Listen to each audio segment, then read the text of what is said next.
definitely higher this time around because you are watching the day 2 of Origin series. We'll be your casters. I'm Yuko and alongside me is Riku.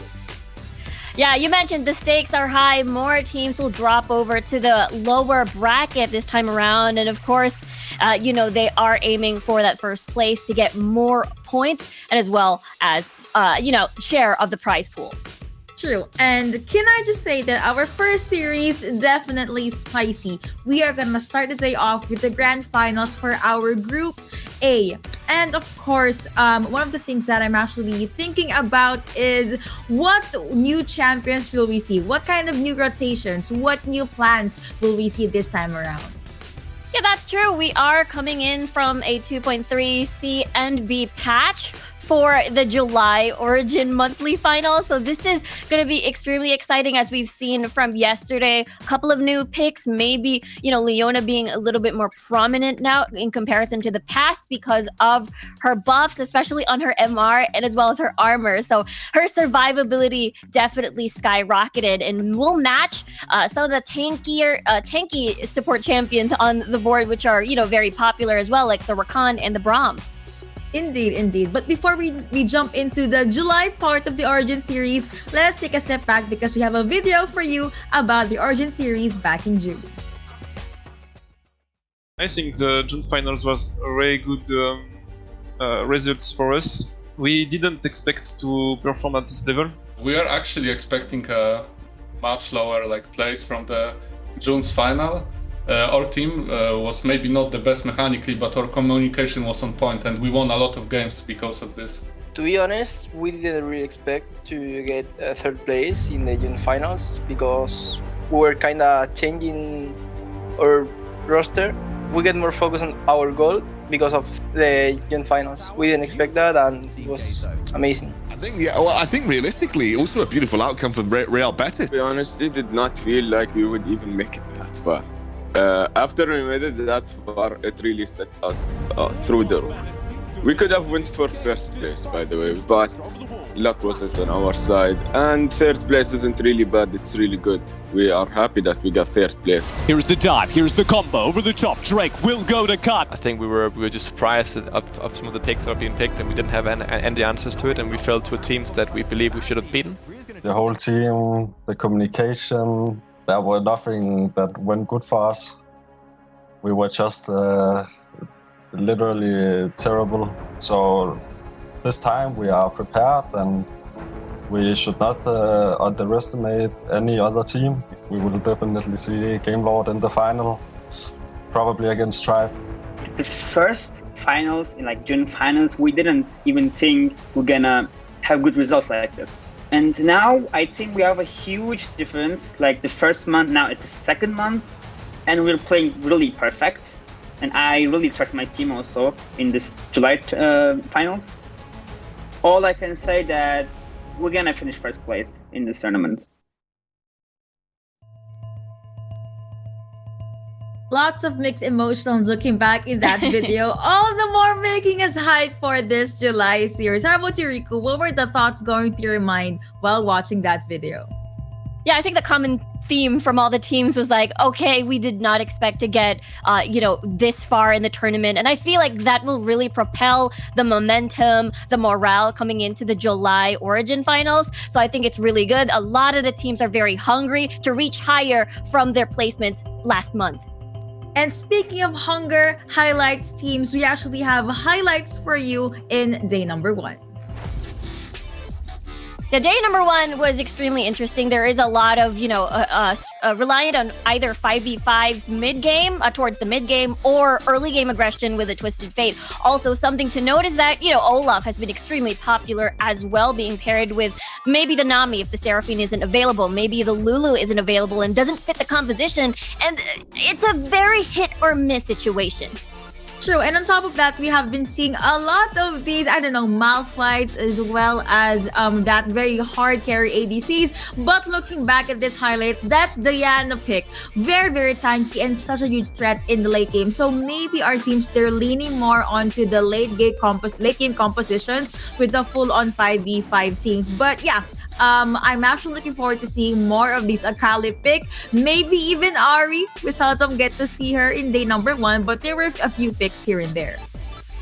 Yeah, that's the thing. Akali, once given the opportunity when there are no threats like the Galio, like the Rakan, like the Braum, I feel like Akali can ultimately shine in some of these matchups. And again, there is an extreme importance to the early game when we look at top lane tower dives, especially when we see a Pantheon. I think we've seen Pantheon twice last night. Yes. We did. And those ultimates just has a lot of map presence. Also, that Seraphine pick a bit popular as well. Problem is, can be easily countered with the Braum Unbreakable, but our teams are still making it work. Also, we noticed that there's a huge priority onto the Dragon, and it's just gonna depend on who gets to snowball first. You know who gets to control which first. Yeah, there is an extreme importance, especially when it's, the Infernal Drake on the line as the first dragon as well. So we're going to be expecting 5v5 fights when that first dragon comes up in maybe tonight. That is true. And you know what? Sometimes I would just look at the map and say, hey, when are they going to go with their rotations, the pickouts? But no, some teams are actually playing this out very, very smoothly. But we did show you the highlights for day number 1. Now, we are going to be hearing the thoughts of our players themselves looking back in the Origin Series day number 1. Day 1 taught us a lot, not gonna lie. We enjoyed the match we had against Sunlight. It was a really fun match. I honestly think they were the better team in that scenario. Whoa, okay! He flashed in and took down the jump. This time, we are still in the competition. We did not leave. We just lost our upper bracket slot. We leave day 1 confident as well. We still have one goal in mind. We are still going for first place. We at Gamelord feel pretty good. Then when we played against Looking for Orc, it was super good, but we prepared for Tribe for day 2. Yeah, I think the whole team right now is feeling confident on the meta read and just in each other that we will do great this time. We are feeling very good. We lost 2-1 versus Singularity. We went to the loser bracket. Our second match was versus Isuba. We felt very comfortable in the games. We won both of them. And in the third match, we felt good again. And we won 2-0 versus good players. Very low. It is a 1-for-1 trade so far. Still very much in Flash's favour. Yeah, trying to go for the ground entrance once again. We'll be able to jump away, but it's an extra 2 kills picked up. The double whammy, actually, for Hanuari. Everywhere we get domination in first game. So we go Lucian, but it was a bit risky because we don't know how to make it. Hexagon's made him onto the support, actually not really what he want to do, and they're going to try and collapse his back lane, actually got straight up access onto Feeney's going to be just pushed upon instantly, and that's been already out the fight. You're losing most of the damage for Pro. We have no pressure of the loser bracket because I know we're going to win this every match. They have no chance to win us because my players, my team has amazing potential and amazing mechanics.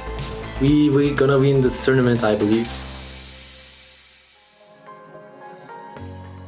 The confidence, the feedback, and the smiles from our players. And it's something we've been talking time and time again. If you're confident, the morale is definitely up there, right? Exactly. It does help out in these scenarios when it's a double elimination round. Then you can have that learning process on the board, especially you're carrying over experience from the June Origin, monthly finals, and then bring it over here in the current stage of our Origin series. So we talked about their thoughts in day number 1. We also saw the highlights. Now let's take a look at the updated brackets. We're gonna start off with, of course, Group A. This is the upper bracket. We'll be shoutcasting, of course, a series for this. And if you're seeing the team that you're rooting for, do not forget to put that in the live stream. Yeah, absolutely. Showing your support. Of course, it is, you don't see Cream Real Betis over there. I believe they were dropped yesterday in the lower bracket. But of course, no surprise to see Game Lord and as well as Team Kesso and as well as Tribe. Now, no team, no talent on the bracket, on the upper bracket as we see right now, as they've placed pretty high back in the June Origin monthly finals. That is true. So we actually are gonna look at the lower bracket. So Team Queso already here. We have Q-Lash and For the Win as well. Team Future. I really like how creative our teams are with their team names. I know they're very cool, very interesting. But one thing to note, of course, Clash and Cream Barrel Betis, they are in the lower bracket. So this is the time where they have to pull up all their trump cards because they do not want to, especially they came from 3rd and 4th respectively. So they do want to make sure if they can land the same or even higher from last month's performance. True. That has been Group A. Ladies and gentlemen, now we will be taking a quick look at Group B. Upper bracket, Group B. So you have Unicorns of Love, Digital Athletics, you also have Natus Vincere, and you also have I'm so sorry if I'm butchering the names. Football List. Yes, I'm trying. Yes, you are. But I think on paper, this is, the expected result, I suppose, so far when we look back in the last month for Group B. Unicorns of Love did land first place last time. They were leading. For Natus Vincere, though, I believe they were 11th place in the standings last month. So this is, a huge jump for them looking at their current performance in the current bracket. And I guess these teams are just going to show us a lot of intense best of threes. For the lower bracket Group B, here are the teams. You have Les Lions, Fast Play Wildcats, Sangal Esports, and BK ROG Esports. Yeah, curious to see how the double of the lower bracket is going to go. It's going to be pretty intense. Yep, and this is going to be the upper bracket for our Group C. We'll be shoutcasting this fight for series number 1, Cut Esports versus Sunlight team. So Sunlight really showing up yesterday as well as Cut Esports. So, I'm actually looking forward to seeing the possible mix and matches that they're going to show us. Some high-level plays I'm sure our viewers will enjoy. I know. I think, Cut Esports and Sunlight, I think they're one of the most, one of the engaging narratives we're seeing in the Origin series, considering the fact that they've gone, 2-2 on record from last month. So their upcoming match in, later today, actually, our current, our match that's going to happen soon is possibly the tiebreaker. The tiebreaker indeed. For now, the lower bracket in Group C, Off Meta and GK Esports will be showing that later on towards the day. So we have 3 series for you in day number 2. So be sure to watch from start to finish. I know. I even saw a little glimpse of Off Meta in the lower bracket as Sunlight sent them down over there. So I'm sure they're craving for revenge. So we're gonna keep an eye on that potential matchup as well. Indeed. So, all right, we'll be showing you the schedule for this day. Cut Esports versus Sunlight for series number 1, and we have some secrets here and there. We're not gonna reveal the teams just yet, so be sure to tune in the live stream. I know, the first matchup tonight is going to be very exciting. We did mention that this is a rematch. They've already encountered twice last month. It ended with a 2-2 score. So, as we've mentioned, this could be a very, very exciting tiebreaker for the upper bracket finals. I will address the elephant in the room. I'm gonna ask you the scary question. Who do you think will win in this series? Oh, okay. That's very difficult. I suppose I'd have to go for Cut Esports just because they're riding the momentum of first place in again the June Origin Series monthly final. So I'm gonna think that they can settle the score this time around. You know what? For me, Sunlight, they're coming in pretty hot from day number 1. So let's see if that will translate to day number 2. I just don't know how many games we'll be casting. So I'm just gonna assume we're gonna have a game 3. But of course, without further ado, we're gonna jump into the rosters and the lineups for both teams.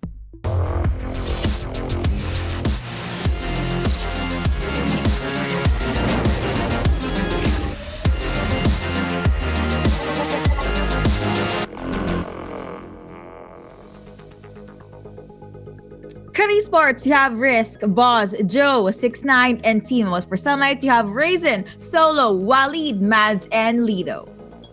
As we can see, there has been a little bit of those roster changes. You know, we saw Waleed back in the June last month. He was in the top side of things, and now he is moving over to the mid lane. So I think there are going to be a lot of interesting things.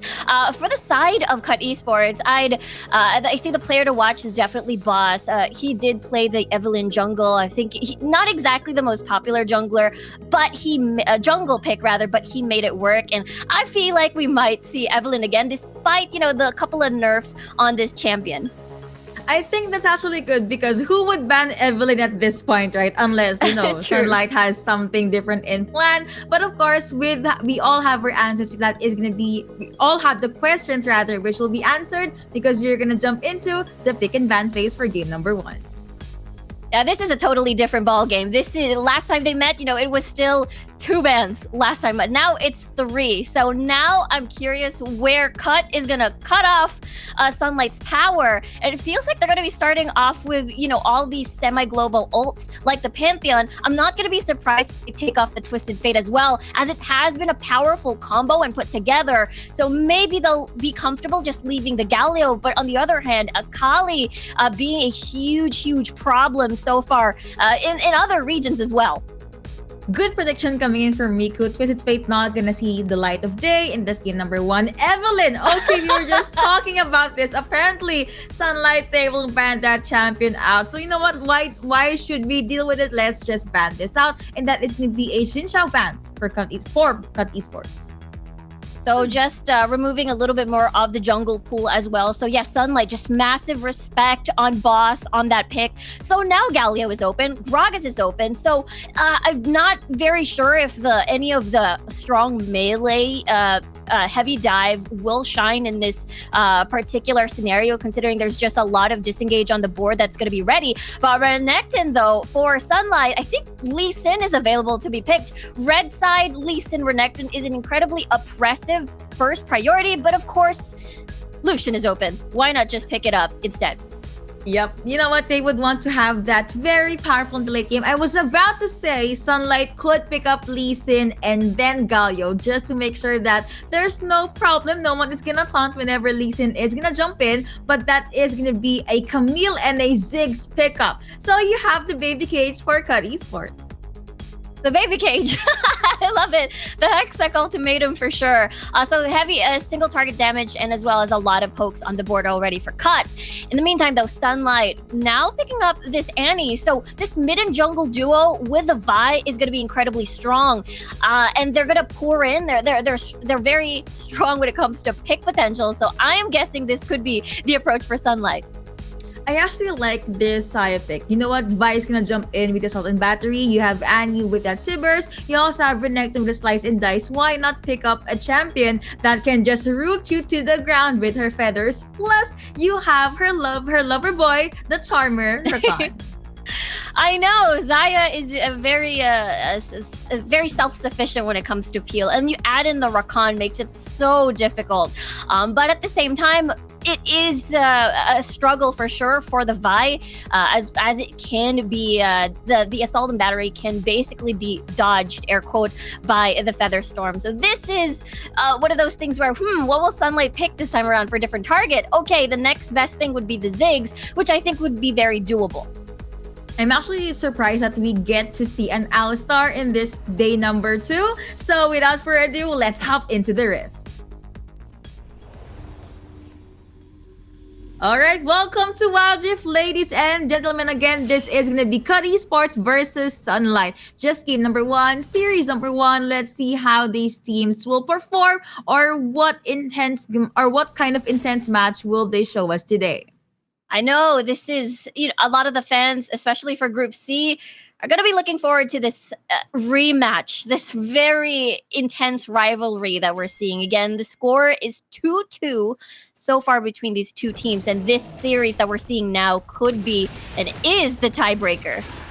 3 champions here at the buff area, Annie as well as Ziggs, just to be very quiet in the mid lane. I expect more small fights here and there at the barrel lane, just because most likely Gragas will try to stop Renekton from snowballing, and that is going to be a jungler Camille. So you have Boss on that champion, but that's gonna be a very slow and early start. I'm not gonna be seeing any invades just yet, but I guess the extra sustain that Sunlight has with Alistar's passive would be important in the fights. It's pretty even on the mid lane as well, with just, I suppose at this point of the game, a little bit of even footing on that wave clear. So the junglers will just settle with, pathing normally for now. But the thing is, just as you mentioned earlier on the Renekton, of course, Waleed wants to get ahead. Actually, he is now back at the top portion of the map with Heaven now in the mid lane. So this could be a fight. Tactical sweep has been popped, but that is gonna be Vi. Has to be solo. Jumping in, you have the hookshot connecting onto one. That is gonna be the stuns connecting as well. Here comes Annie lurking at the side, but that is gonna be a jump out coming in from Vi. He was able to flash out. Explosive minefield has been used at the sides too. Dash out for Vi. At the very least, he did not get taken down. That is gonna be a bomb coming in from Ziggs, but no follow-up damage. That is a huge win. Well, a win definitely in favor of Cut, because a Vi without a flash is a very vulnerable Vi. So come level 5, it's going to be a little bit awkward to try and assault and battery someone because you have no way out. True. Oh, now you have 6-9 already up at level 4, and now you have Boss being able to get that Rift Scuttler.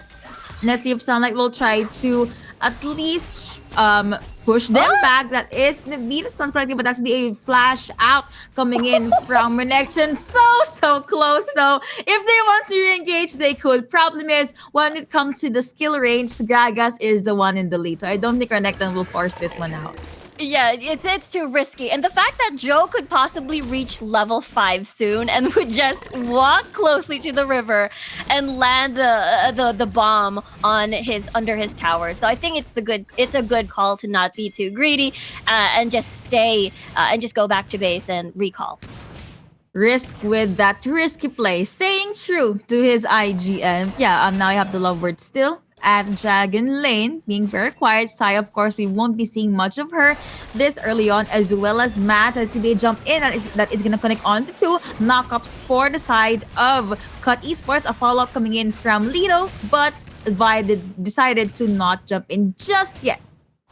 Now, this is what we brought up in the draft. It is going to be a tad difficult because 69 has that self-peel on the Featherstorm. You add in T-Moose here on this Rakan makes it extra difficult. And the fact that Solo didn't have Flash there, so of course, they will be a little bit hesitant in going 100%. First Drake is gonna be up in 27 seconds. That is gonna be Risk jumping in. You have the stuns connecting, but at the very least, he was a tad bit too tanky against the damage from Waleed this early on. You have the recalls from the Dragon side. New items will be picked up, and they're just prepping for this first huge objective. Risk is just gonna focus on clearing out the minion wave. First Dragon is gonna be an Infernal Drake, and as you can see, Cut Esports, they are making their way through this Dragon, making sure that Sunlight will not be able to have first dibs. But Mads was able to see Rakan there, and you also have Camille making her way through her teammates.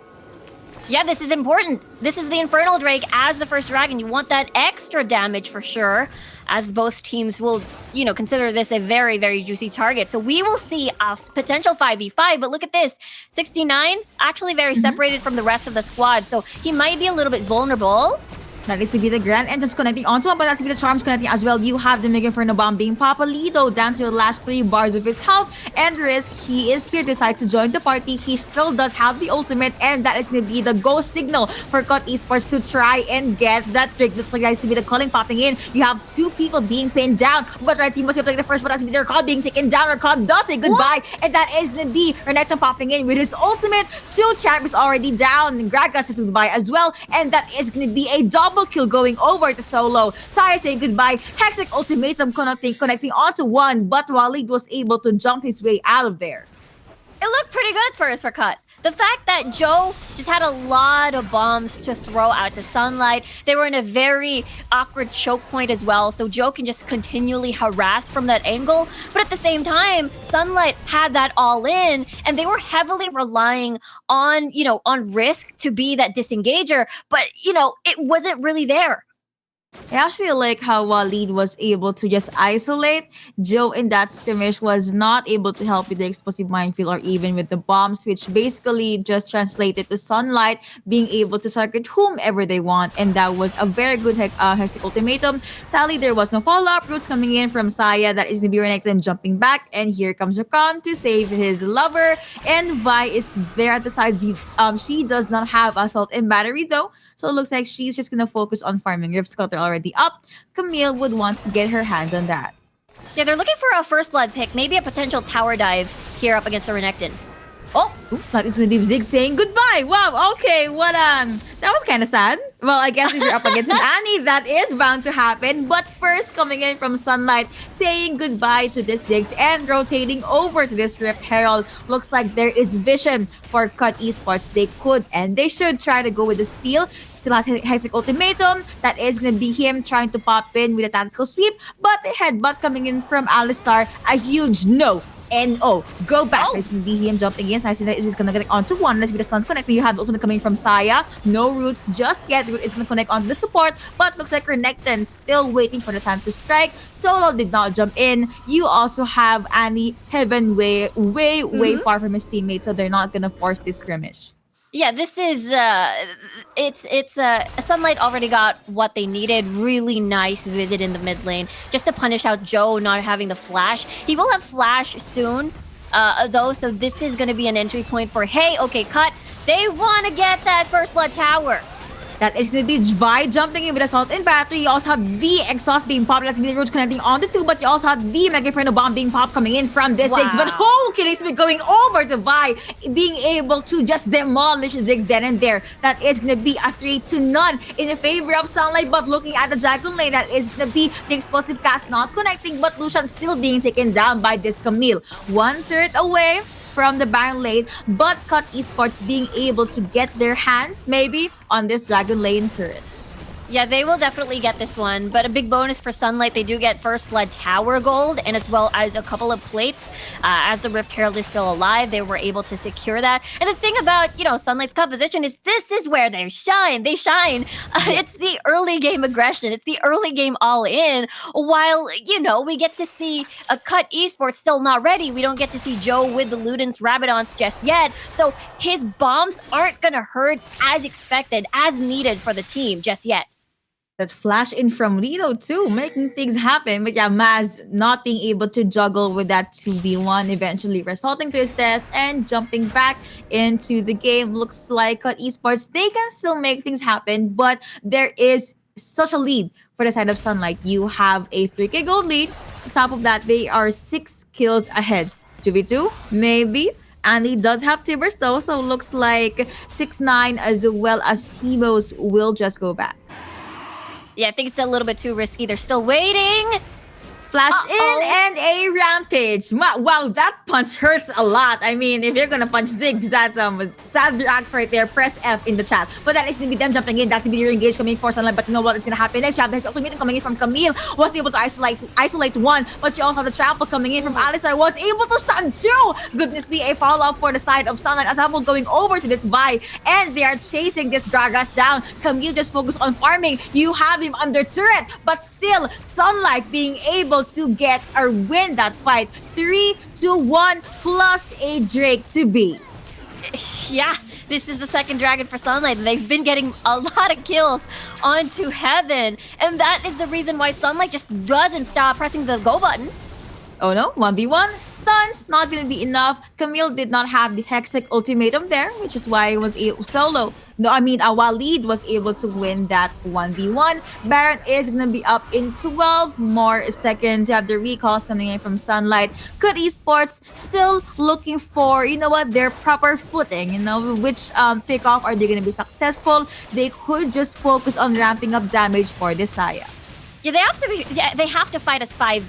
And the fact that Joe was basically out of the picture in this particular scenario means they've lost basically 50% of their damage already. So that means their chances of winning this fight was going to be extremely difficult. And again, they had to have risk to use the explosive cast. But the thing is, even though it was used, Sunlight has just so many ways to engage and re-engage the fight with the help, of course, of Lido here on this Alistar, and as well as Solo as well, even without the assault and battery, with just the charge in. He's 504, by the way. He is huge.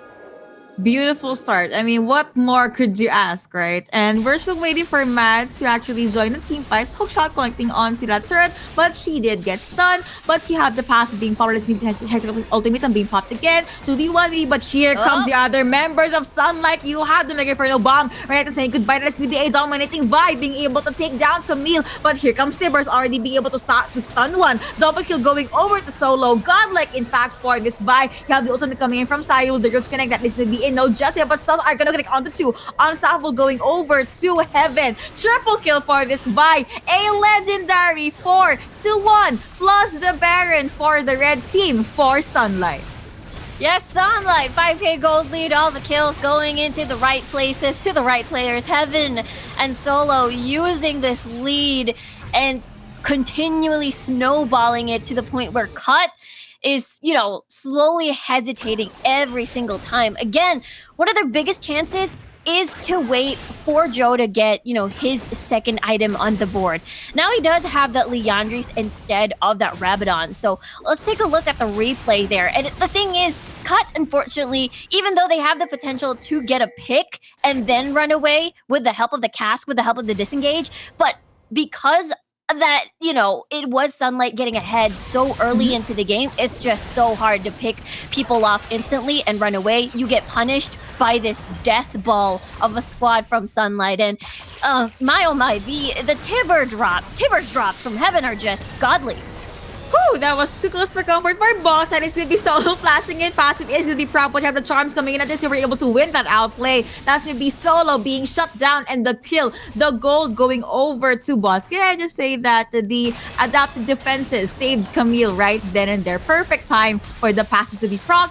But you know, that is going to be a turret maybe being taken down, but the mini wave will be cleared out by Cut Esports. That is going to be the calling being popped. You also have Saya jumping out with her ultimate, but it's not going to be enough. Godlike going over to Heaven. Saya saying goodbye again, and now that is going to be Camille. Will you be able to defend the turret? Let's wait and see. You also have a fresh wave of minions pouring in at the mid lane. That is going to be the last outer turret for the mid lane for Cut Esports, saying goodbye. That is going to be Gragas. Stuns are going to connect. Oh no, you were just going back, my good friend, but apparently you got deleted in the map, and another turret falling down for Sunlight.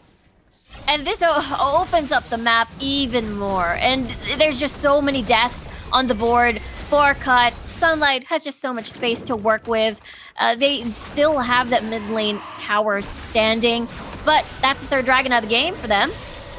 That is going to be his ultimatum. Onto one, but you have the stuns coming in. But you know what? You all have the stuns coming in for Alistar, but he does get taken down with this Rakan. Rakan being the fried chicken against Lucian. And now you have Boss being chased by this crocodile. Oh no! Hookshot connecting onto one. Saya being able to get that kill. A crown dragon being taken by Vi. But you know what? The kites coming in from 6ix9ine is just too much. Was able to get a double kill. The exhaust being popped as well. Camille saying goodbye. Heaven does become golden, but he still gets bursted down by this thing. A shot down onto Heaven. And Cut Esports really working their way up. That is going to be a 4-2 in favor of the team in blue. Yeah, they want their turnaround here. They're able to win that 4v5, and then, you know, because Solo was focusing the dragon, Sunlight had the numbers disadvantage in that collapse, and the chase potential coming from the side of Cut in this particular composition just works so great in this scenario. And the fact that, you know, I believe Heaven had to run away as well in that fight, had to circle around, so he was absent after Mads just wanting to run away. And I think this is just the trickling that we saw from Sunlight, and the comeback could potentially begin. There are a couple of shutdown gold coming in, and I think as long as Cut fights 5v5, there is that big possibility. And I'm seeing, you know, the Rakan over here, Timu's going with the, you know, the AP Rakan over here, waiting for that Rabadon as his second item. support and damage dealer. Why not, right?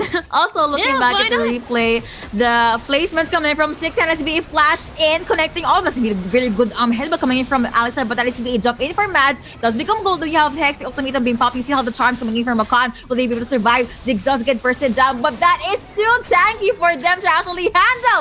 Lido and Heaven making things happen. A hook shot away for Boss, but that is the stuns connecting onto Gragas and Renekton being able to flash up. Here comes Lido. Headbutt yet again. Saya being taken down. Stuns for Boss. Will you survive? That is going to be him being burned, but still he is pretty much A-okay. Hook shot up. Lido jumping in. Plus that badge. A double kill going over to Lido. And you have Walid. You have Heaven. Just focusing on the turret plus a wave at that. That is going to be a 5-2 in favor of Sunlight. Yeah, they can end this. There's 5 seconds on the clock for Joe, though, but the biggest question is, can he hold out this onslaught? There are so many low health targets, though, for Sunlight. They can still push. They just have the Mega Inferno Bamboo, Lido, plus he got hit by the Nexus twice. Ziggs gets bursted down, though, but Sunlight, they do not want to just lose any more time. They went straight to the Nexus and eventually bagged game number 1.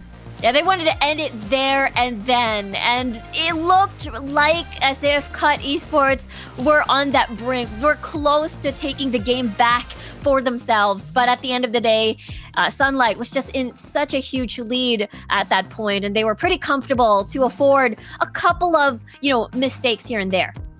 Yep, you know what? That honestly made me so hyped that I feel like I can cast 4 or 5 more games. Like the back and forth from the teams was just so on point. But of course, to give you more detailed analysis from the game number 1, we have the drawing board for Riku.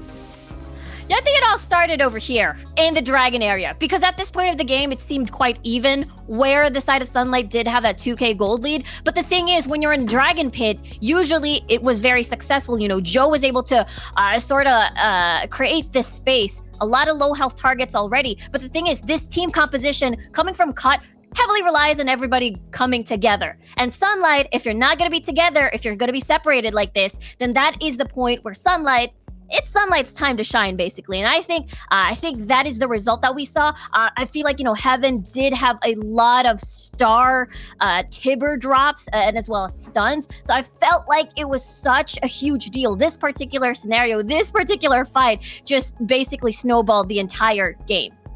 True, and from then on, Sunlight was able to just utilize the lead that they had. On top of that, again, that is an Infernal Drake. That's gonna mean a lot for them, and it came to a point that even though Cut Esports, they were able to make things happen on their side, Sunlight still pretty much ahead. So that is gonna be the first game being bagged by Sunlight. I'm really looking forward to seeing how this rivalry will end up in this July month. But yeah, again, what a game. What a game number 1. I know. That's the thing about this rivalry. Every time Cut and Sunlight would face each other, it's always a 2-0. We've never seen them in a 2-1 scenario, and it could be a little bit different this time around. And I feel like that could be such an exciting way to air quote end, at least for the July Origin series. Maybe they can still meet in the grand finals, actually, because this is just the upper bracket finals. True. So of course, without further ado, let's jump into game number 2.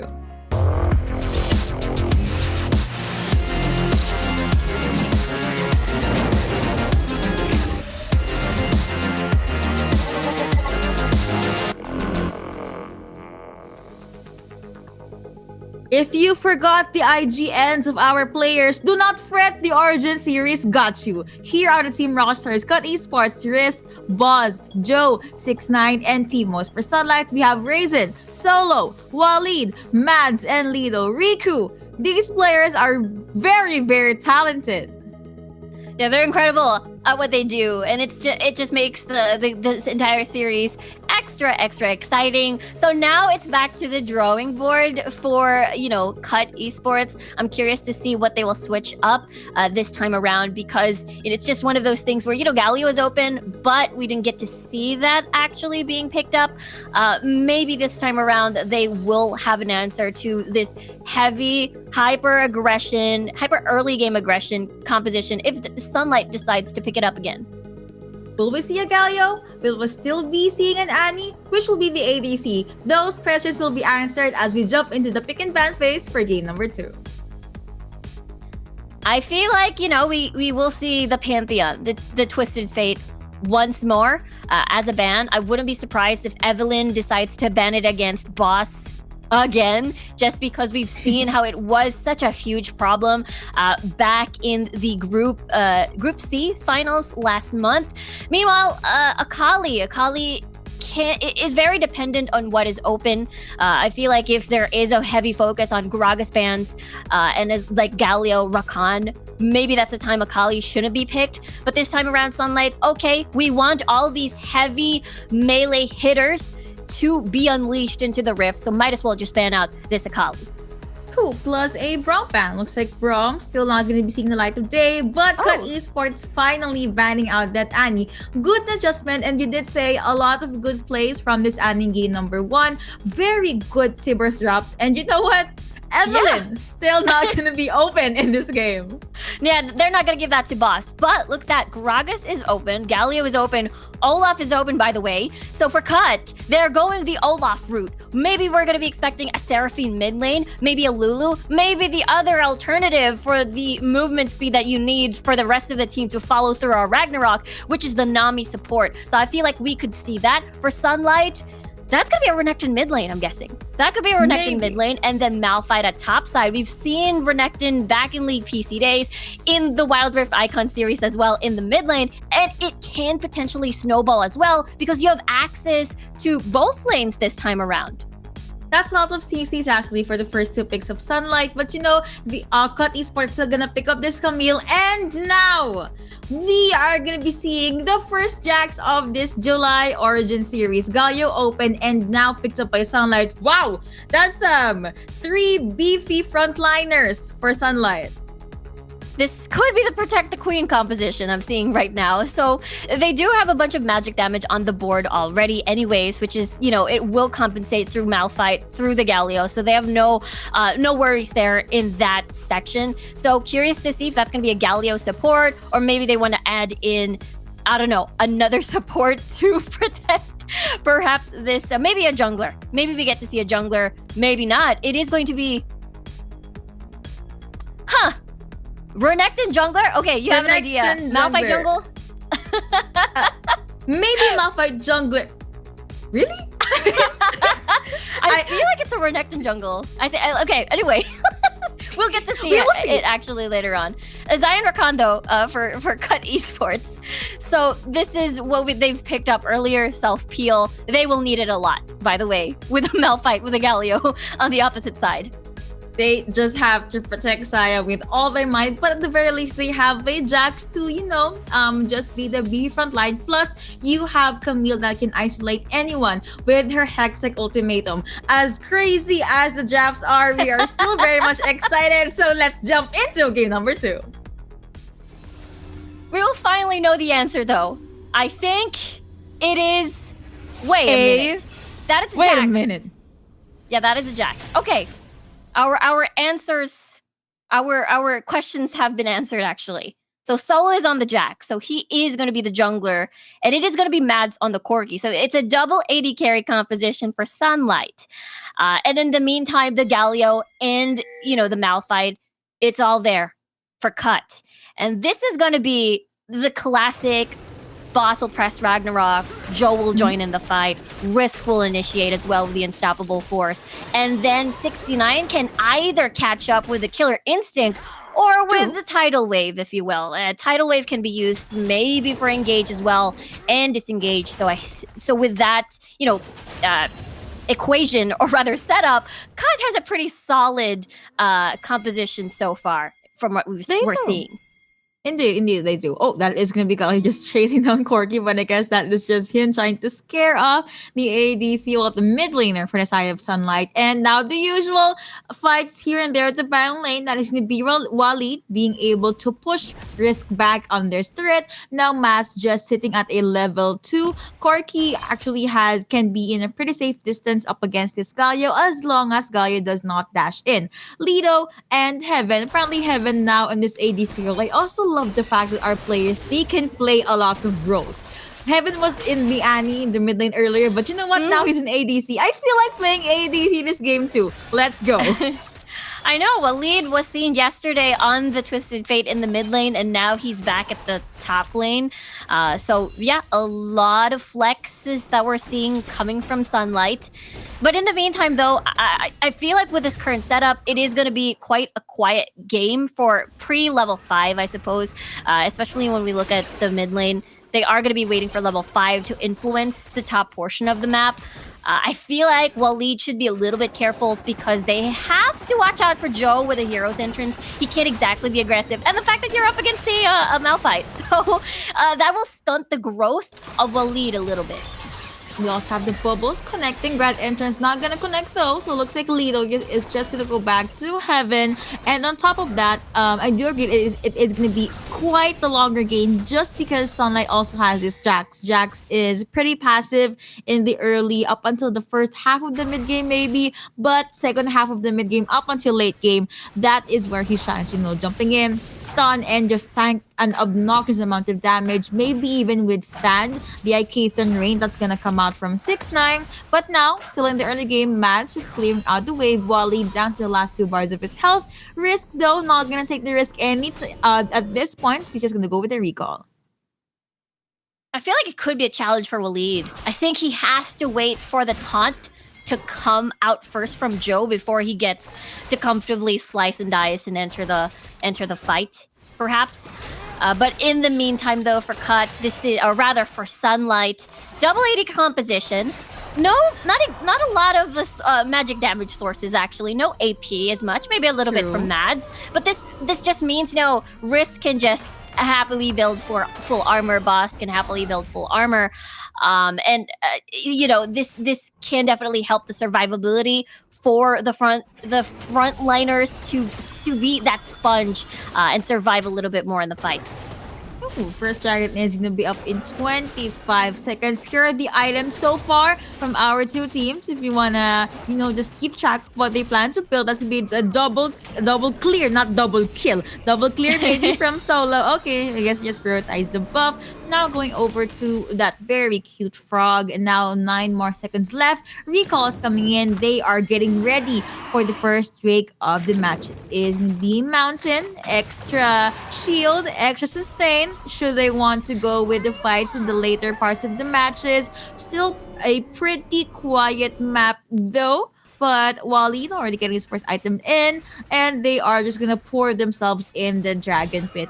Tankiness, damage, both teams need to have this, but Solo will be having first dibs on that Rift Scuttler. You also have Boss jumping in, but you know else who jumped in as the Bomb. You also have the tidal wave coming in. Bubble is gonna be used right there. First blood going over to Cut Esports. Jax does get disseminated. Now you have Joe at the back line. He does dash in. Taunts are not gonna connect, but you have the Evan Flow coming in from Teemos. Bubble not gonna connect, but that is gonna be 3 to none in favor of Cut Esports, and looks like they will be having their hands on this dragon. Mads and Heaven still lurking at the sides. Yeah, this is, you know, Mads and as well as the rest of Sunlight just trying to poke and see if they can get an extra kill, or rather a consolation kill, because it was a complete 3-0 on that start. And this is how it started. It was Solo starting the fight. He was the first one to die. He had to eat an Aqua Prison. And again, at this point, the Sunlight's composition isn't exactly ready to fight just yet. They're still waiting for the 2-item power spike coming from Mads, actually opting for the Triforce power spike first, rather than the first item Manamune, just to stack up. So they wanted to speed up the process a little bit for this Corki, because they still have to wait on Heaven to rack up a little bit more of those items in his inventory to be more impactful in the team fight. So with that, Cut are very comfortable in this early game right now. Ooh, that's gonna be Teemos being targeted, but you have the Aqua Prison connecting onto Solo. Here comes Waleed though, just making his way. That's gonna be the taunts connecting onto 2, but that is gonna be the stuns connecting onto Joe. Jax does get bursted down. You have the tidal wave coming in. Aqua Prison yet again. Who? Goodbye the moment you get in that bubble. But that is gonna be Mads flashing in at the sides. But you know what? A double kill going over to Olaf. He does not care. Grand entrance coming in from Lito, but there is no follow-up damage. You have Heaven being focused by Olaf. Good route, so but will it be enough? That is gonna be a yes, a no, a maybe. Heaven Heaven using the ultimate and was able to flash out, but still gets bursted down by that Kai'Sa. How did Boss survive all that? And the answer is because of T-Moose's all the heals in the world just for him. And it's a really good bait. It forced out Heaven to stay a little bit more and see if he can get an exchange kill after all that fight, after losing again in the second skirmish. But Cut just wins again. It is 8-0 now on the scoreboard. They not only get the first dragon from earlier, but they also get the Rift Herald, and they may even they've already gotten First Blood Tower, maybe another extra kill, but looks like Waleed is able to port back to safety. That was so close. I did not breathe the moment that Undertow was popped by Olaf.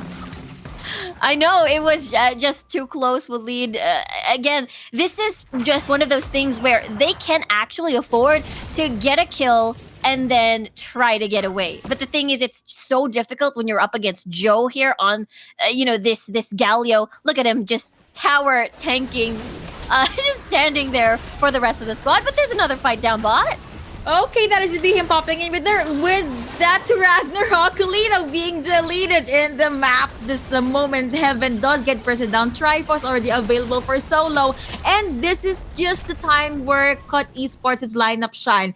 It's very in your face. I mean, Olaf literally runs in your face. So there's that. And you also have the Rift Herald just focusing on that turret. The moment they did summon Rift Herald, though, you have Olaf rotating over to the mid lane. That is going to be the Gatagon connecting on to one.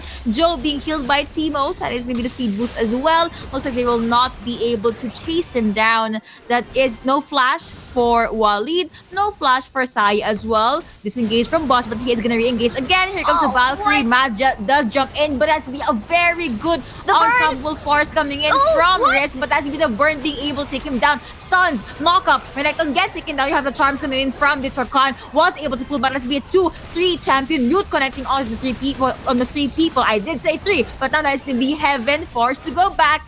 Cut Esports still holding their ground in the mid lane. That is going to be Joe jumping in, dashing in. That is going to be him though, being mounted airborne, but killing spree going over to Joe. He does have Roa, has quite the damage, and he was able to win that small duel against Lido. It was Mads earlier. You'd think that he was safe from the burn, but he's apparently not safe from the water coming from T-Moose there. And he is actually on a killing spree already. And there's just so many instances where, Sunlight may pick up a shutdown gold from any of the members, maybe, especially from Boss. But the great bait has happened and Boss still lives. Actually has one death already. Now that even has the death stand, so it's even more difficult, I suppose, for Sunlight to keep focusing him down, especially when Teemo is around with the heals. Heals and sustains, and that's just perfect for this Olaf. You did mention this, that Nami is going to be a good pickup, a good support should you try to lock in that Olaf. You have missiles coming in from Mads, but that is not going to do much. Ooh, that first skill from Malphite apparently hurts a lot. That's going to be 2 life bars down from this Corki. But now, Sunlight making their way up at the Baron lane. T-Moose as well as 6ix9ine jumping out with this engage. You have the Void Seeker connecting onto Lito. I'm not sure if they are going to jump in though. But Baron is going to be up in 4 more seconds. Cut Esports really locking this Baron. They have their eyes on this. They are gonna make sure that Sunlight will not be able to make anything happen. You have the knockups coming in. That is going to be Waleed already popping in with his ultimate, but that is going to be 6ix9ine being targeted by these 2 champions. That Caitlyn Rain hurts a lot. Also, the Void Seeker connecting was able to get taken down. Now, Waleed forced to jump away. Now, you have Saya. Here comes Rakan as well, but here comes Joe at the backlines. Rampage going over to Kai'Sa. Now, that is going to be the Aqua person connecting on the 2. You have the knock-up airborne. Kai'Sa saying goodbye, but you have the taunts as well as another unstoppable force for the side of Cut Esports. Saya saying goodbye. That is going to be a 4-2 in favor of Cut Esports. What a fight! What a fight from Cut! It started off with a 2v2, and then the rest of Cut, like Joe and Risk, joining in. And it's just so crazy because I believe, Joe and Risk had to manually walk towards topside, and it was 69 and team was just surviving till the rest of his teammates, their teammates, joined the fray. And let's take a look at that again. And I think it's insane how two champions like a Renekton, like a Jax, will pop in to a Kai'Sa, and 69 still able to survive after all that. Here comes the rest of the squad. I mean, Hero's entrance wasn't there, but another kill may fall, but actually towards Sunlight. Shut down onto Galio. Also, 6ix9ine got rooted, but he still survived that fight. What's happening?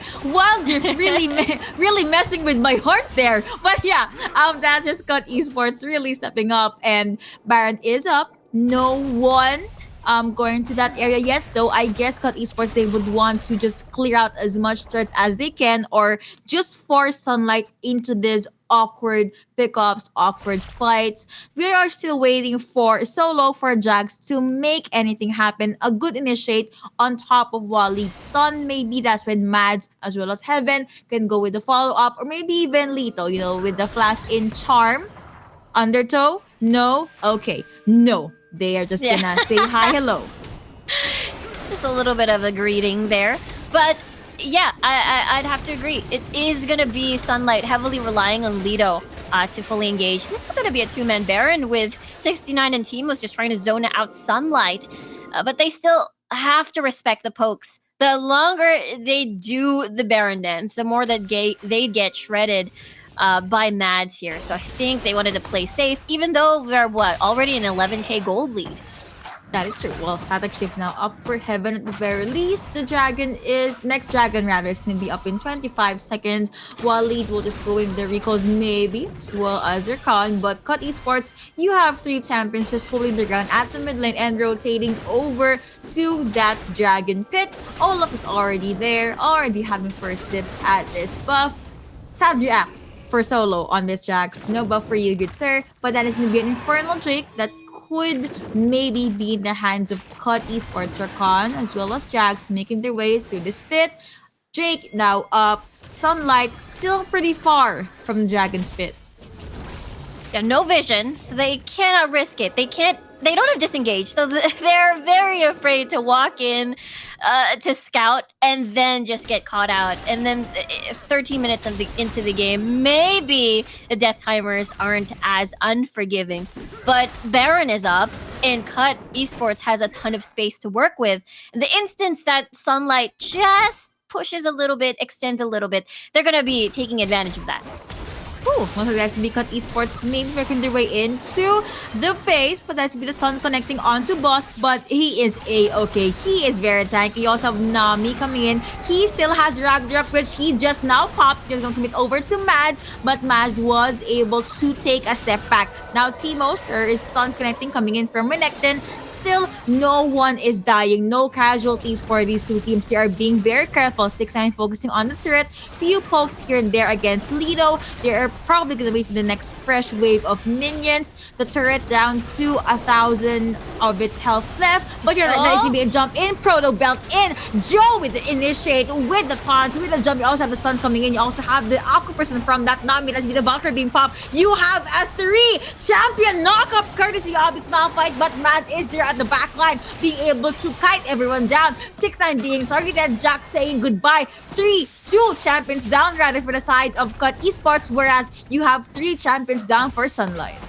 That could have ended with Sunlight winning that particular team fight because, Teemus didn't have mana at that point. There's not going to be a lot of healing. So that was the call from Cut. Even though technically they had a 3v2 advantage, they still wouldn't want to risk it just because there's just so much range coming from Mads. And, it's still mission accomplished from Cut, though. They have 3 dragons. They've managed to take down the mid lane inhibitor tower already. 69 was able to get a bunch of kills before exiting. So this gives a lot of space for this Baron. Ooh, Heaven does not have her ultimate just yet. There is going to be a ward placed from the red side, already giving vision, or they already have a feel on where Cut Esports is at the Baron area. But still looks like Malphite, Sai, and Olaf had something different in mind, while Lee just gonna clear out the neutral jungle creeps. Cut Esports, they want to pick a fight. I mean, yes, they're not having first dips in this Baron, but they're pretty much prepared should Sunlight try to go with the initiate. Nice bubble, nice Aqua person from that Nami. Will they be able to steal it? That is going to be a no. Tidal Wave has been used as well. And Is are they going to going go in? disengage? No, Yes. they're going to jump in. Ragnarok already going to what a beautiful jump coming from Malphite side. He does get bursted down. You also have the hero's entrance coming in from Galio. Triple kill going over to Kaisa. Prado belt in. That is going to be Kaisa. Killer instinct her way in. Quadra kill for the queen of the late game. In fact, make that a pentakill. Going over the 6-9. A shot down on Corki. And we see a game number 3. Yes, exactly. What a way to finish the game with a pentakill for 69. That was an insane finish. And you just wanted, Sunlight just wanted to see if they can take Baron Steel to survive a little bit longer in that particular match, but it didn't happen. And once you see an Olaf press Righteous Glory, that is the time you have to run, but they don't have tools to run, they don't have disengage, and that's exactly what we saw, the pentakill for 69.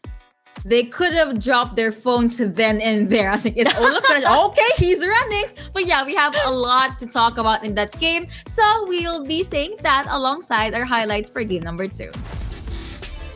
It started off with this dragon fight, and this is Sunlight's composition is not ready. They still have to wait for Mads' 2-item power spike, Heaven a little bit further into the game as well. So this type of comp, they are going to be relying on Waleed to snowball. But when you're up against Risk at the top side on a Malphite, and Joe having that semi-global ultimate, it just makes things harder for a Renekton to try and snowball and help you transition to the mid game.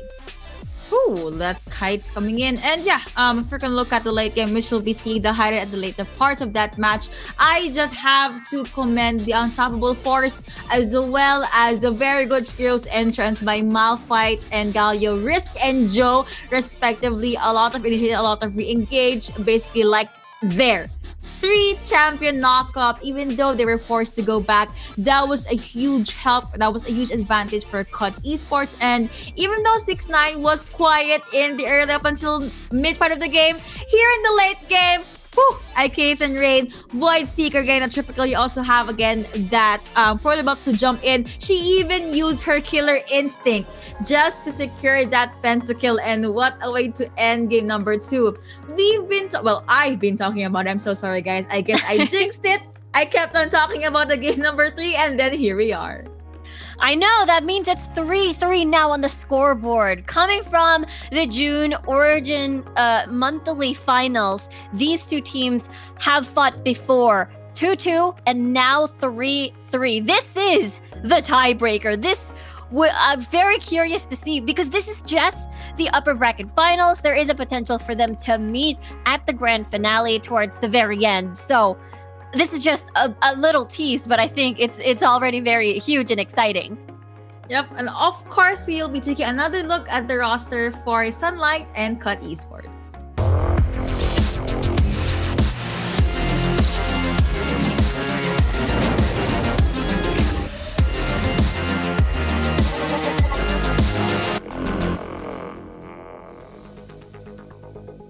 Will 6-9 be able to win or still get another pentakill, or will Mad step up? A lot of questions in our heads, but again, these are the rosters for our 2 teams. This is just series number 1, and I need to turn up my air conditioning again because that's just how intense the matches are. I know it's raining really hard too, so it's a little bit chilly, but the matches are intense, are firing it up. Yes, I think that's the correct term. But yeah, maybe we get to see Waleed in the mid lane this time around, perhaps back on the Twisted Fate, sort of enable the Renekton, because it feels like they really love this Renekton pick, but doesn't really have the certain conditions to propel and possibly help the Renekton snowball in the early game or become that lane bully that we know since the League PC days. It's gonna be interesting for the pick and bans for sure, because so far from what we've picked up, they really like unleashing the Gragas. They don't want to ban the Gragas, they don't want to ban the Galio, and as well as the Rakan. So all of these things are pretty much potentially be maybe anti-dive comps as well. So I'm guessing we might see a Twisted Fate Renekton, either towards Sunlight or maybe towards I got this. Cut Esports. Cut Esports. Yes. Yeah, I do expect we'll be seeing another Renekton in this game number 3, but we're gonna hop into the pick and ban phase to see if our predictions are correct. Pantheon ban, Evelyn ban, Yes. for sure, from Sunlight. Definitely. Yeah, Akali ban. But I think Twisted Fate might be left open. I feel like this is a battle of maybe we get to see a Twisted Fate, we get to see a Ziggs, perhaps. It's usually just the battle of those two mid laners now being that fallback if you're not opting for something like an Orianna or a Seraphine that will help an Olaf. Initiate basically with a whole squad. So now the question is, will Cut and Sunlight opt for an Olaf composition this time?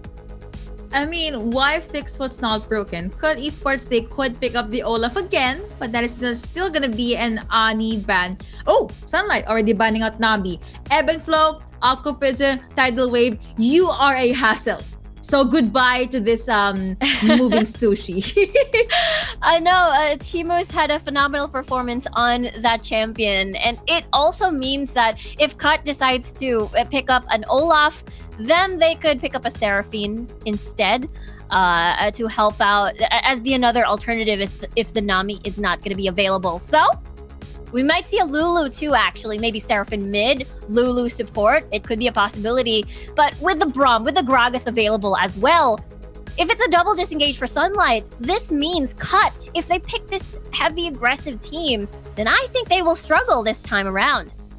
Xin Zhao already open as well, and Sunlight will pick that up. So you have Braum for the shields, you have Tagisa Fisher as well, you have Xin Zhao for the jump ins, and you have a Lucian. That gunner, that very huge damage, dishing out damage champion.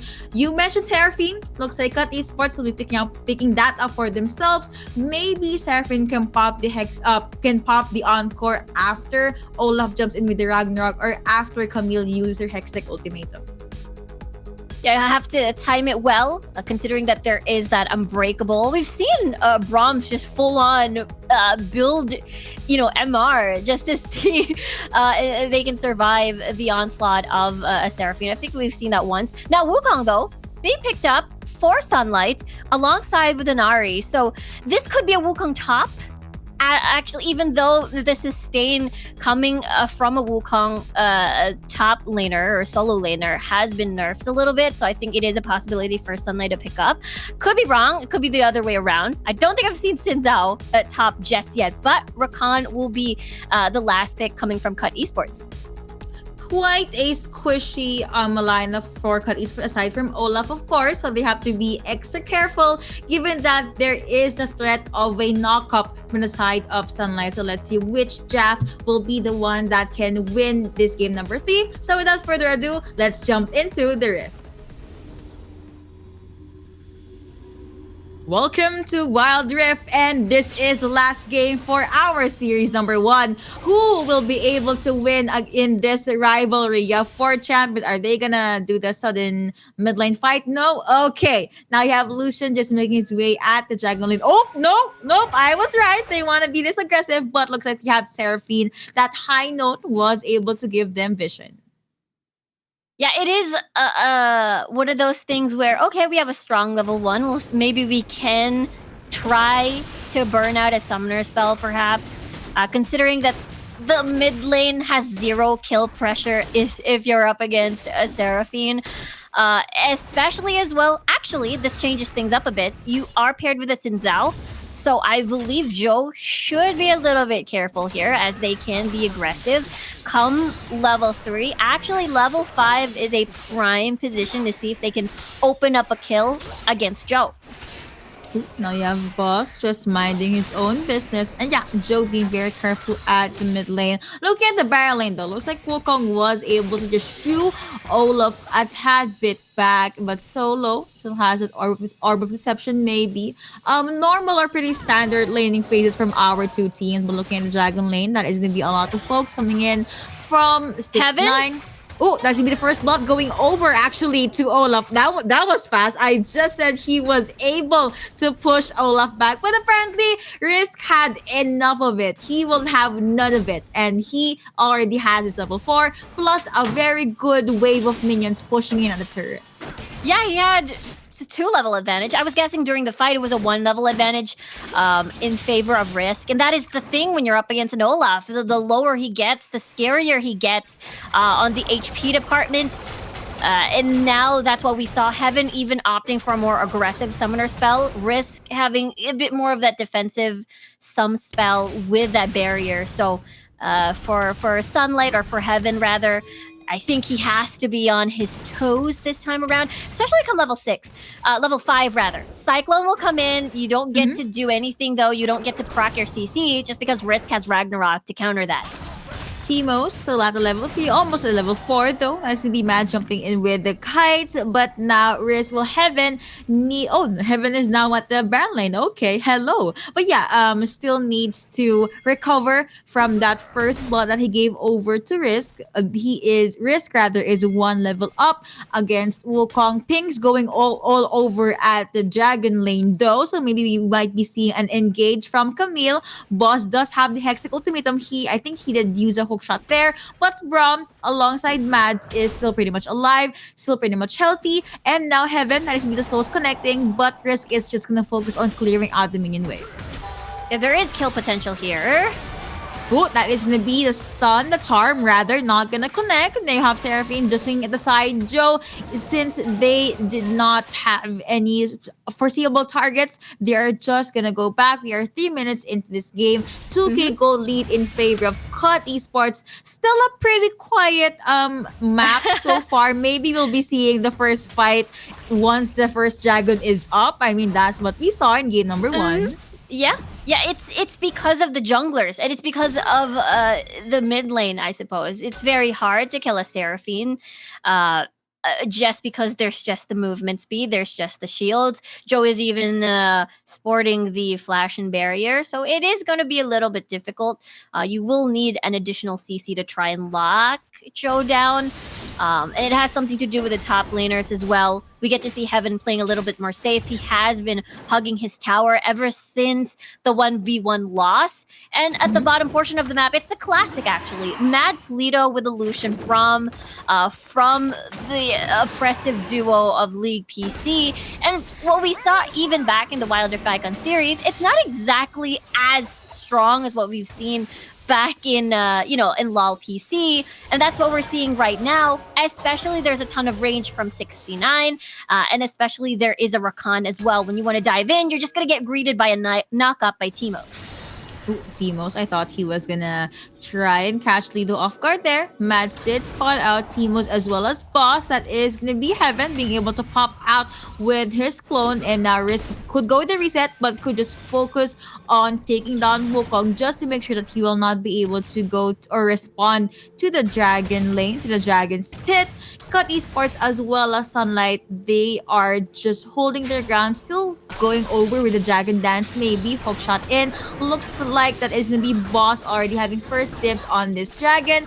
You have Waleed with Xinjiao. He does have his ultimate charm. It's not gonna connect. Also, Teemos coming in with the shield. Lido just waiting for a perfect opportunity. That is gonna be the Honor connecting onto one. You have the roots there as well. Red Teemos able to get a Cloud Dragon, and now they're going all in. A flash out from the side of the blue. That is gonna be 6-9. Valkyrie his way in, but that just felt his very own death. Seraphine with the flash out. Roots gonna connect as well. You have the knock-up swing from Teemos with the beat up that Font of Life game proc, but still has been a charm connecting onto this Boss. But you have the auto attacks, no orb perception just yet, and Cut Esports will be able to survive. You also have the heals, the speed boost from Joe. No other casualties. 1-1 the scoreboard. Rip Herald gonna be up in 20 seconds. Heaven jumping in, 2v1ing, but the other clone is actually not moving. That is gonna be Risk just being very aggressive. A lot of damage in his kit, in his pockets, was able to push Heaven back. He could get the turret, but looks like he's just gonna play it safe. Whoa. Yeah, there's so many things going on, and this is Waleed just joining in the fight. The thing is, everybody else can join. Mads can just dash, Spirit Rush coming from solo, but it's too risky because they didn't have any vision, though. There is Top Walid.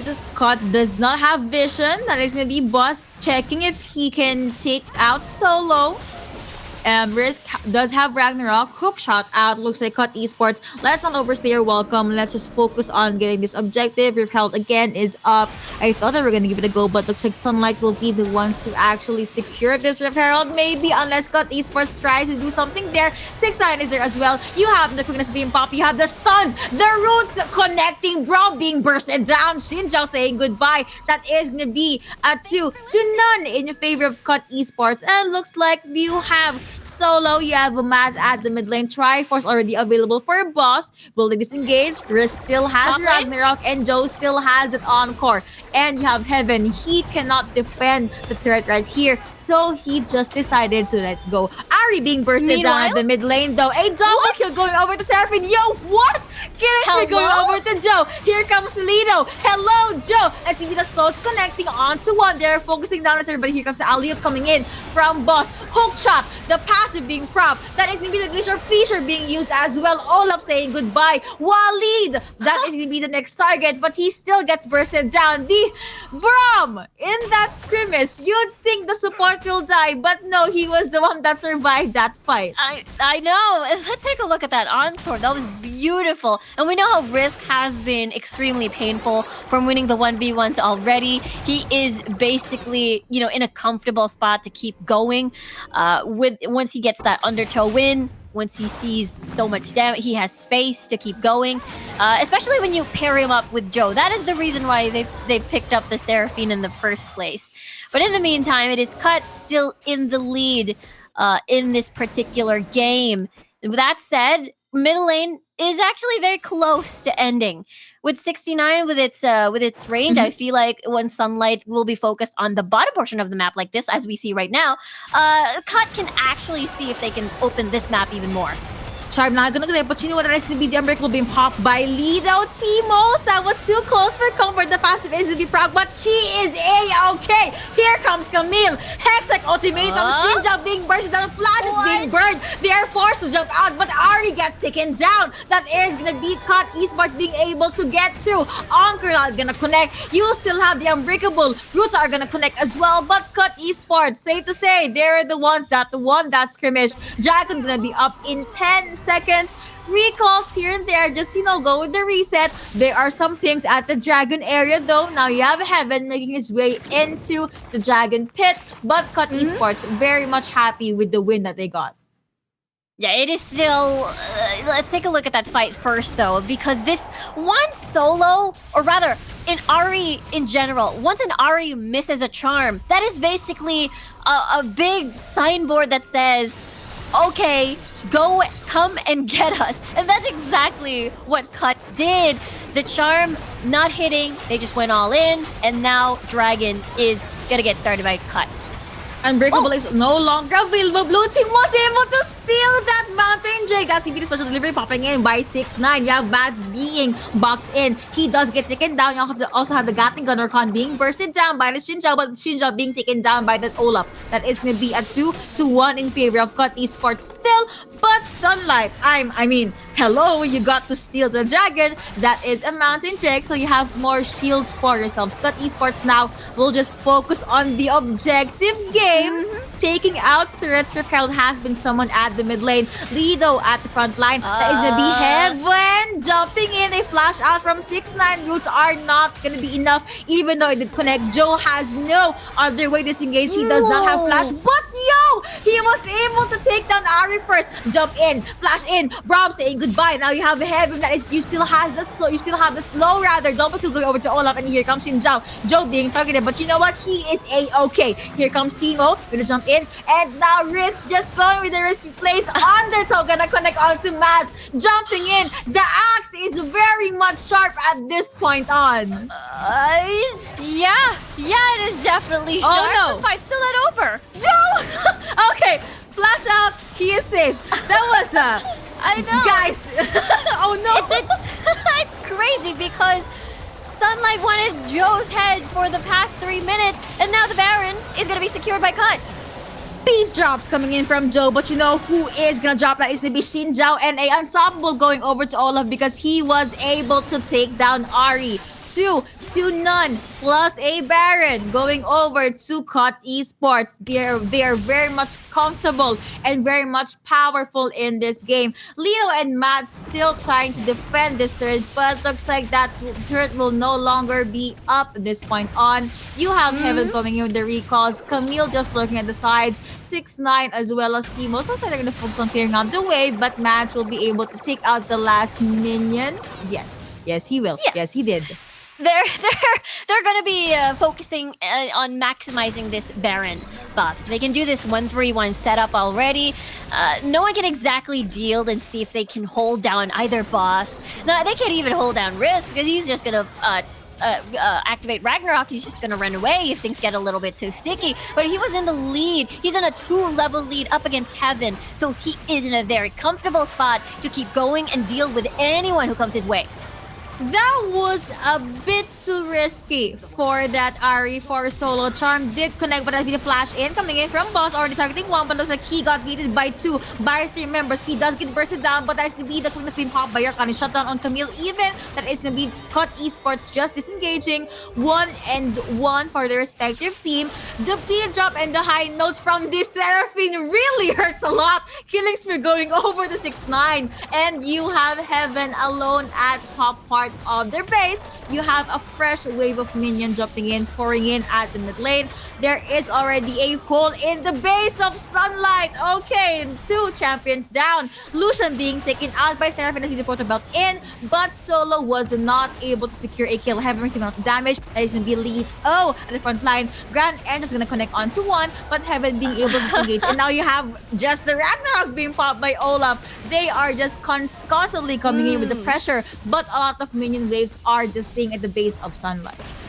It's just a purely cut game right now that we're seeing. We get to see Sunlight sort of attempting these pickoffs, but Cut is just very, very ahead in this game, and they can potentially even get a big bonus like an Infernal Drake. But let's take a look at the replay here. This was Solo making an attempt. Really nicely done, Charm, but the damage, look at one single sequence from 69 with the burst, with the phosphorus bombs, everything being laid onto Solo, and it's just very, very painful. And it's so deceiving too once you see the low health targets. There are double shields, double heal coming from Rakan, and as well as Joe here on the Seraphine. Ooh, looks like Cut Esports will be able to take that Drake. You have the charms connecting, but Boss is pretty much A-okay with taking that much damage. Hookshot connecting onto Tactical Speed. Let's see the Miracle Wave pop as well, but you have Timos. He is chasing the backline. Join me. I am charming you, but oh no. You have the bullet coming in from Lucian. That is going to be the special delivery being popped by 6ix9ine. Corki going in with the targets, but Cut Esports being able to win this series. They're able to win the game number 3. Pretty intense match, as I like to call it. Yeah, this was the match. It was 3-3 earlier, and this was the deciding end of the air quote tiebreaker that we keep seeing between Cut and as well as Sunlight. But of course, this is just, the upper bracket final. So this is them sending down Sunlight into the lower bracket. And again, there is a possibility that we may see Sunlight perhaps getting that revenge at the grand finals. It was always a 2-0 between these two teams, but I'm very much happy that we get to witness a game 3. See, that's just that's how you know that the players just keep on improving as the months progress. So to take a look back in at game number 3, here are our highlights. What started on this dragon fight was Wally just wanting to go in and attempt to steal, but it was that secure from Boss. And again, this is a composition that can follow up, that has a lot of dashes, that has a lot of mobility through the walls, but they didn't want to risk it because they actually had an ample amount of vision in the dragon pit, but at the same time, they weren't exactly confident to get into the fight because perhaps it's a dragon pit. They might get greeted by an encore from Joe, and it's just the perfect position for that potential disaster. Ooh, and look, this was just a very good encore coming in from Joe. I said this earlier, but the beat drop, high notes, it makes you say ouch. Also, the Gatling gun coming from Corky just dish out an obnoxious amount of damage. The way Boss would respond to his team as well came to a point that Sunlight, they really struggle. And the fact that Boss is a-okay with tanking so much damage, like he was just at the front line, they forgot there's also an Olaf. Like the moment he jumps in at the fight, it's just a oh no moment for Sunlight. I know, it is a big oh no for sure once they see the Righteous Glory and everything else. They wanted to get the charms. They wanted to get the hits. They wanted to get the picks because at that point, that was their only option. But again, HP bars can be deceiving with a Rakan and a Seraphine on the opposite side with a bunch of heals and a bunch of shields just to bait you to go all in. Also, I was curious. I did not see much anti-heals up against an Olaf, so maybe that's one of the factors that made Sunlight lose the game number 3. But yeah, that is just Cut Esports performing so well. They are just playing in their element, and I cannot wait to see more. But yeah, any final thoughts for that series number 1? I'm just excited for another rematch if they do meet in the grand finals. That's all I'm gonna say. Right, same here actually. But yeah, we have been your casters. I'm Yuko alongside me is Riku. Do not forget to follow us on our socials if you enjoyed our casting. But for now, we're gonna hop into a very short break.